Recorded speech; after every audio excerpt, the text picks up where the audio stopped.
Hey everyone, this is Jeremy. Back home now. I've been home for a week on my own, recouping from this major back surgery of mine, and slowly but surely, I seem to be improving. It's a tough recovery, takes a lot of effort. And this video is for you twin flames out there. I want to expand upon a point I made in a prior video about why it was so good once and it's not anymore. And I want to talk about the bubble phase or the euphoric phase that occurred when you first interacted with your counterpart and everything was amazing and time stood still.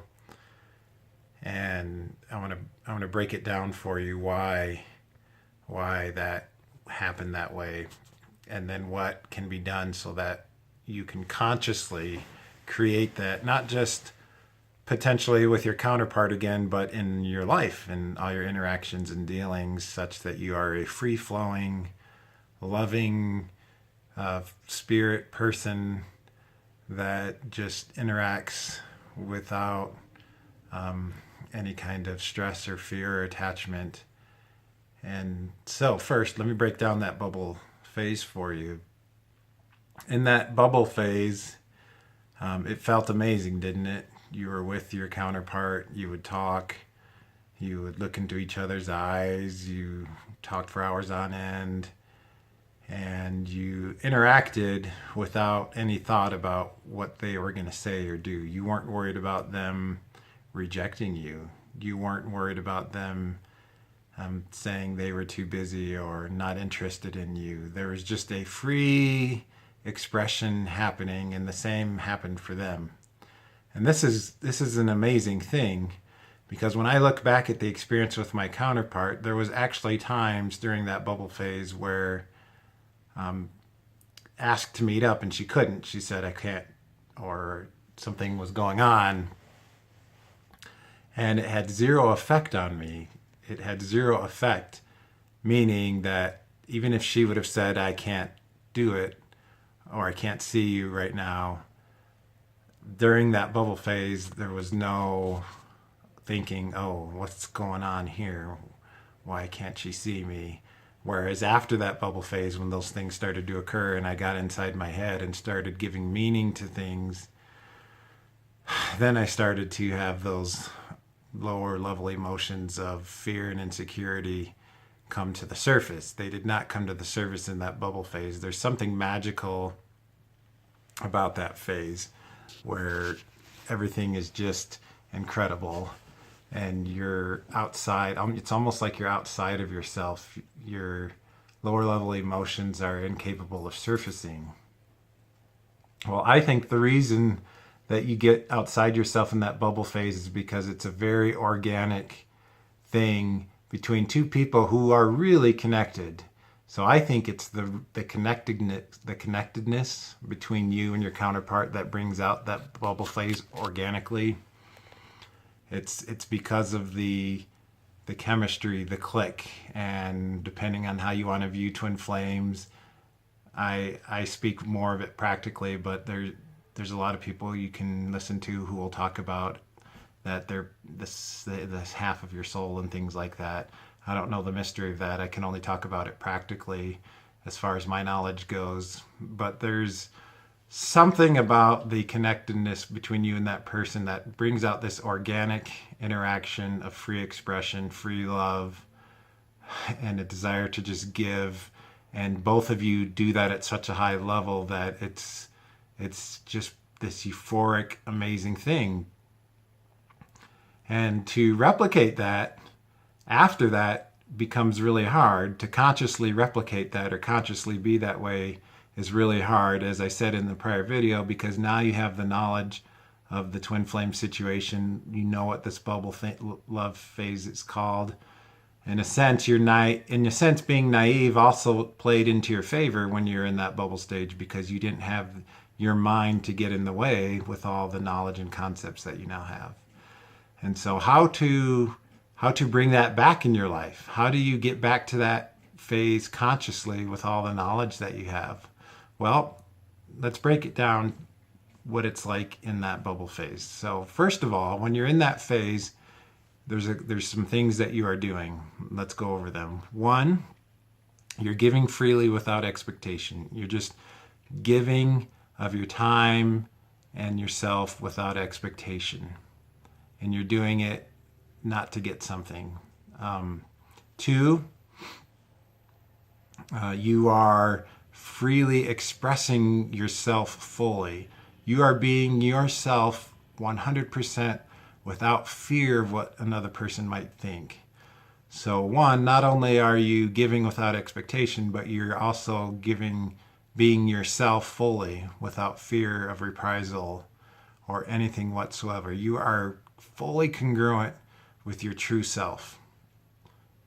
Those are two major things that you're doing. Number three, you are not thinking about where things are going or where things stood with the person you're interacting with. You're just being, you're just expressing.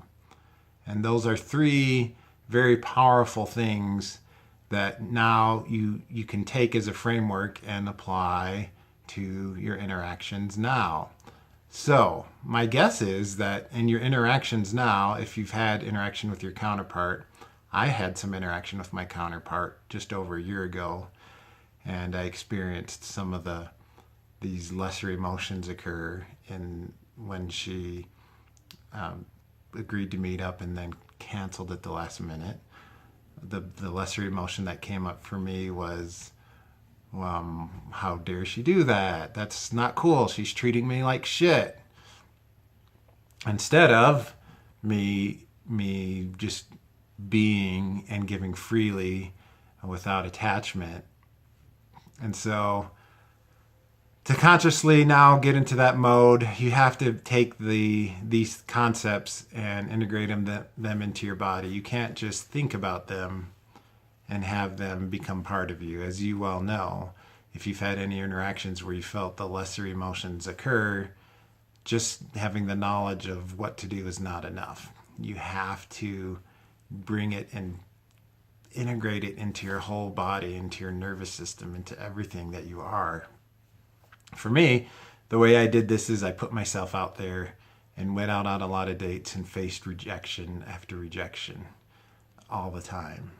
And each time it happened, the first few times it happened, it was hard.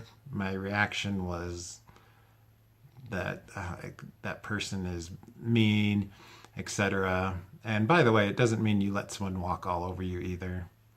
But my reaction was, well, the person's mean. Over time, over the last couple of years, as I've done this, when someone acts in a way that isn't in accordance with what I want, I don't give any meaning to it. I just say it just is. I know what I want for myself, people who are happy and enthusiastic to be in my life. And if someone isn't that way, cool, great, that's totally fine. And the way I got there was to just go through many rejections and things not working out over and over, and then deciding to act in a way that was like that bubble phase, even when my body was feeling the opposite. Even if I felt the lesser emotion, I did not act on it. I said, no, I will not act that way. I will instead act this way. It's okay. It's no big deal. And when you do that again and again and again, you start to change the way you are. You're reprogramming yourself. You really are.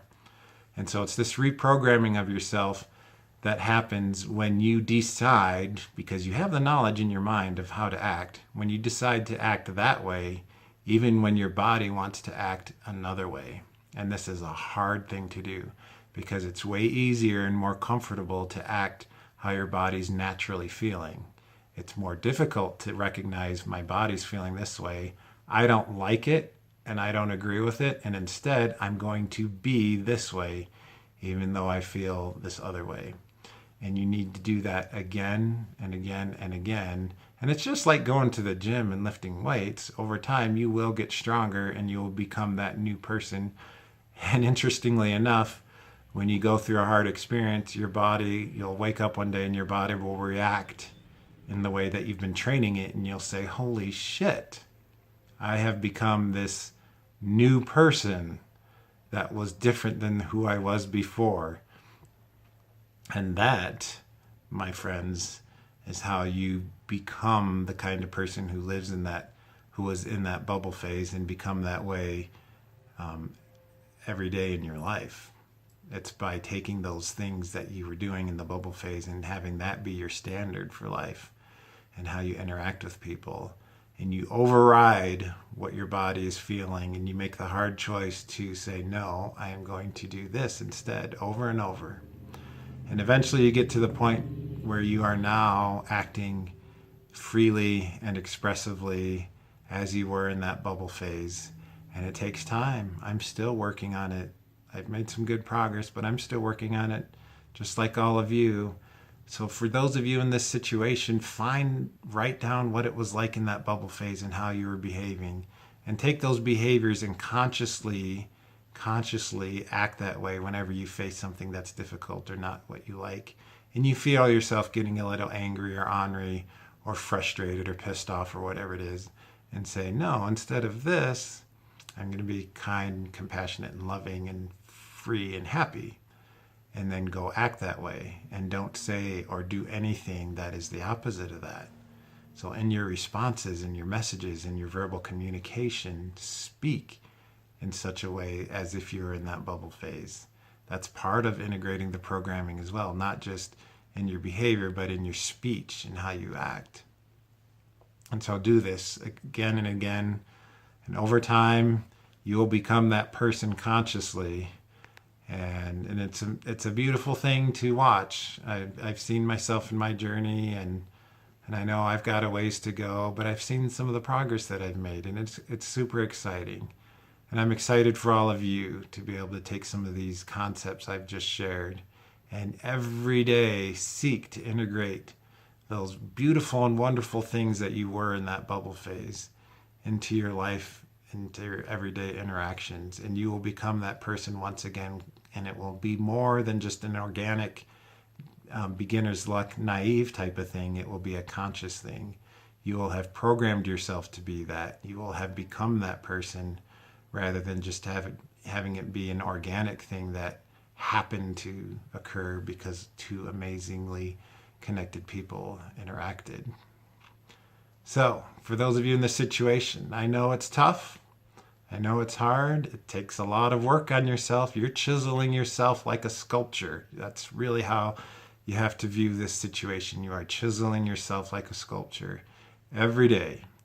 I know you can do it, because if you couldn't, you wouldn't be here watching this video and seeking guidance. I send you all light, love, and the best that life has to offer you as you give your best and put in the effort to become the best version of yourself. Sending you much light and love. We'll talk to you again soon.